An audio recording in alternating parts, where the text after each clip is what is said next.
If you've ever thought of or are thinking of playing Firewatch, skip this video for now. The game is really worth going through blind and I don't want to spoil the ending. If you don't care, I still recommend giving the game a shot. Unless you really don't care, then fine, I'll move on. I don't really have any memory of how I came across Firewatch or why I was excited to play it, but in the beginning of 2016 it was one of my most anticipated games of the time.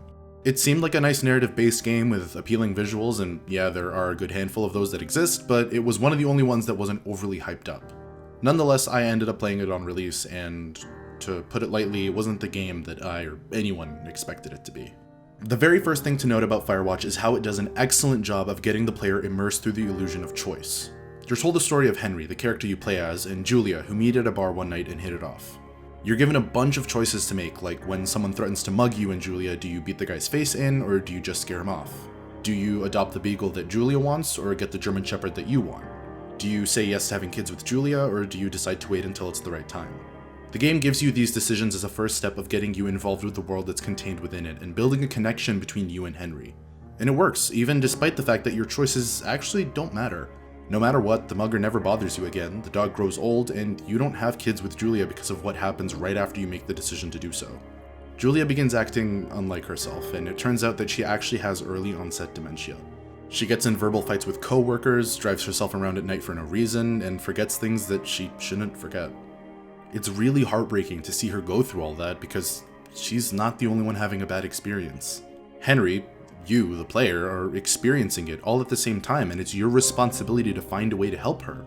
Do you choose to actually sit and talk about it with her, or do you ignore the problem and make her laugh? Do you send her to a home where she can get better care, or keep her around because you want to be the one to take care of her? Again, your decisions may not actually matter in the grand scheme of things, but you're already so deep in that the idea of your actions having no meaning in this video game isn't even a thought that crosses your mind. But then the game takes away the one thing that kept you interested in Henry's story to begin with: your ability to choose. Plans to have kids get waylaid by work. Henry decides to keep Julia's dementia a secret from her family. Her condition gets worse, and Henry decides to take a job away from home as a fire ranger to avoid his problems. Interestingly though, while there's nothing that you can do about any of those things, the game still makes you click on each event so as to make you feel responsible. It's a neat design choice that keeps the player engaged despite their inability to choose how the narrative plays out anymore. It also serves as a subtle reminder that you, the player, are not Henry. You may connect with Henry and want to lead him to a happy ending, but you're not him. It's almost as if the game is warning you not to get too involved with his life, or you'll regret it later. Now that the game has gotten you engaged and immersed in the world, it ends the beat-by-beat storytelling and gives you control of Henry. When you get control of him fully for the first time, you're just arriving to your lookout tower to begin your job. Then, on your first day, Delilah, your boss, is going over the boring details of the job when she sees people setting off fireworks and expresses her anger about it. It turns out it's just two teenage girls who, when you go to tell them to stop, end up harassing you, which is something you really don't need on your first day of a job that's supposed to get you away from life's shit. When you get back to the lookout tower, your place is trashed. Someone smashed in a window, messed up your typewriter, and stolen your bedsheets. You have no idea who it was, making this the second abnormal occurrence on your first day of the job. Things only get stranger, with the next day involving you overhearing Delilah have a conversation with someone almost surely about you, and the communication lines getting cut off by someone. A trail of beer cans leads you back to the teenage girls' campsite, where they've left a note saying they know that you stole their stuff and messed up their camping gear, but you never did that. Whatever, they're gone now, so it's not like you can do anything about it. You board up the shattered window and are told by Delilah that the last 2 days have just been abnormally busy, and now you get to chill out. Days go by. You find out that the girls are reported missing. Delilah keeps asking you if you've left anyone behind in Colorado when you took this job, and pries into your previous love lives whenever she gets the chance.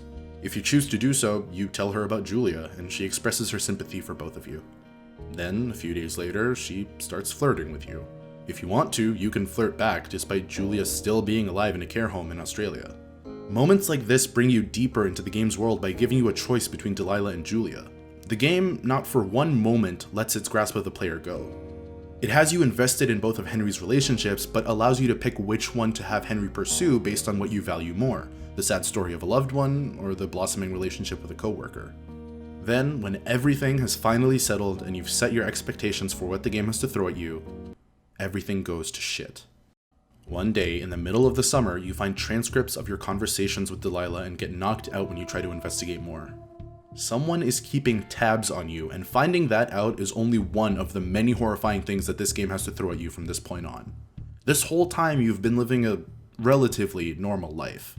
The most exciting thing that's happened so far is that you get Henry to quote-unquote fall in love with another woman, but this? Someone listening to your every conversation with Delilah and her maybe even being in on it? It's not something you expect, to say the least. And like I said, that's only one of the things that happen. Later, you actually hear someone on your radio line eavesdropping on you and Delilah, and she implies that they could physically be around you, trying to find you to do something to you now that you know that they're listening in. Your feeling of safety in this game is completely stripped away at this point, and every noise you hear out in the open fields could be someone sneaking up on you. You head to where you think this person's base of operations is, Wapiti Station, and you find out even more details that this person, or these people, have on file about you.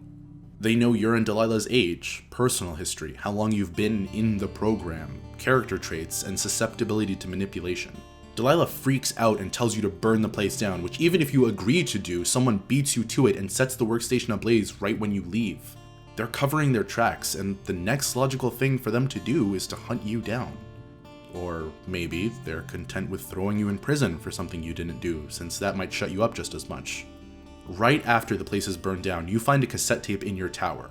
Whoever the hell is behind all this recorded Delilah telling you to burn the place down and made their own copy of the tape to use against you, to which Delilah's reaction is pretty apt. Dee, just don't freak out, okay? Don't freak out. Oh my god, what the fuck is happening, Henry? You decide that it's time to take action and get to these people before they get to you. You have 1 day left as a ranger before you leave due to a fire growing in the woods, so you put that day to good use. You explore the cave that's been locked all summer after being led to believe that it's where you'll get answers. You don't find answers though. Instead, you find a dead child, Brian Goodwin. Brian Goodwin is the son of Ned Goodwin, a previous ranger who Delilah interacted with here and there and that she tells you about a few times over the summer. You know the guy had PTSD and was a bit strange, but other than that, not much. According to Delilah, Ned would always push Brian to be more athletic and outgoing rather than being the D&D playing introvert he is, or was.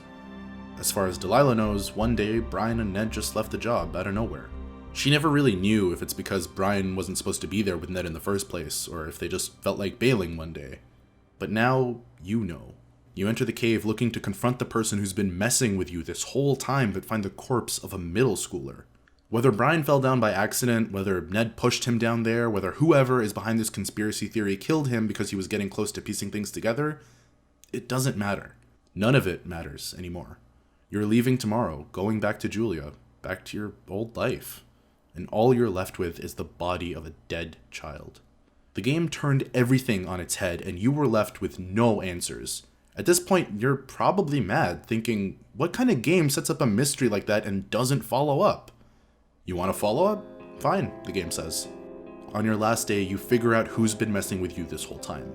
It wasn't the government running tests on you, it wasn't a secret organization or cult trying to hunt you down, it wasn't Julia who's getting revenge on you for leaving her, like I actually thought on my first playthrough. It was Ned Goodwin. Brian wasn't killed, he accidentally fell down while hiking with his father. Dealing with the trauma of his kid's death and his already existing PTSD, Ned lost it and refused to go home. He decided to stay out in the wild and hide from the consequences of his actions. He didn't want anyone finding out about his son, so he left his corpse to rot at the bottom of a cave nobody would ever explore and fabricated the entire Wapiti Station surveillance center theory to get you to leave it alone when you expressed interest in going down there at the start of the summer. He even locked you in the cave when you did manage to get in hopes that you would die down there too and never come out to tell the tale of his dead son. Henry and Delilah are left with nothing but the feelings of disgust at Ned's actions and sadness for Brian's fate. Meanwhile, you, the player, are disappointed. You're disappointed that the entire game was actually about some old man and his dead son and nothing more. You're disappointed that you'll never see or hear from Delilah again.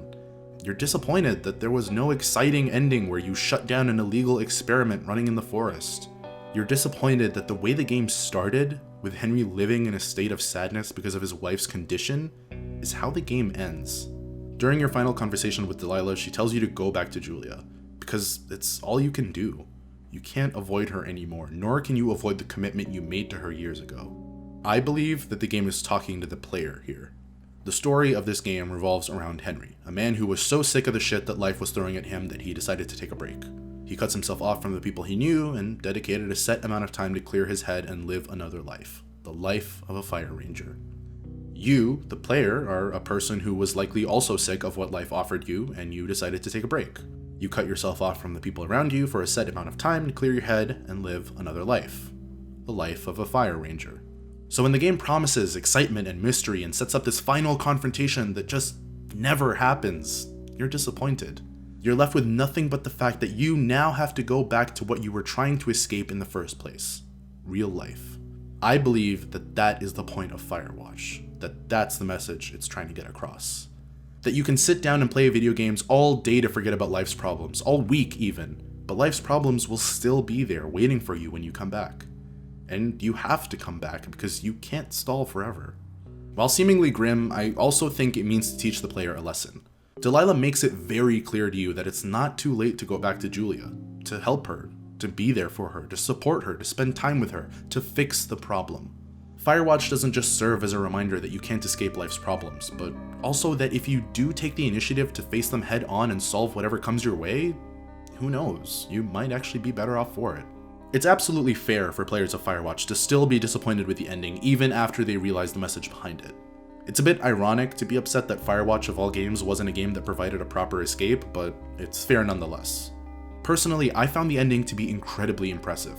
Firewatch managed to suck me into a world and drop me back out into reality all within the span of 4 hours or less. The game carries meaning and shares an important message, which is more than I can say for most other games. A part of me thinks that not every game needs to have a message or meaning behind it, but another part of me thinks, why not? The reason that recent movies like Into the Spider-Verse, Crazy Rich Asians, and Incredibles 2 are so well received, aside from the diversity found in those movies, is that they all have a lesson to teach to the viewer. Just like video games though, some movies like Avengers Infinity War, A Quiet Place, and Ant-Man and the Wasp serve no purpose but to provide a thrilling escape. But it's the movies that have something to say that are the ones that people remember, and I believe the same can be said for video games.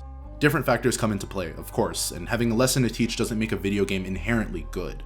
But years from now, while I may remember games like Spider-Man for PS4 for the fun time I had playing them, I'll remember games like Firewatch for having something valuable to say.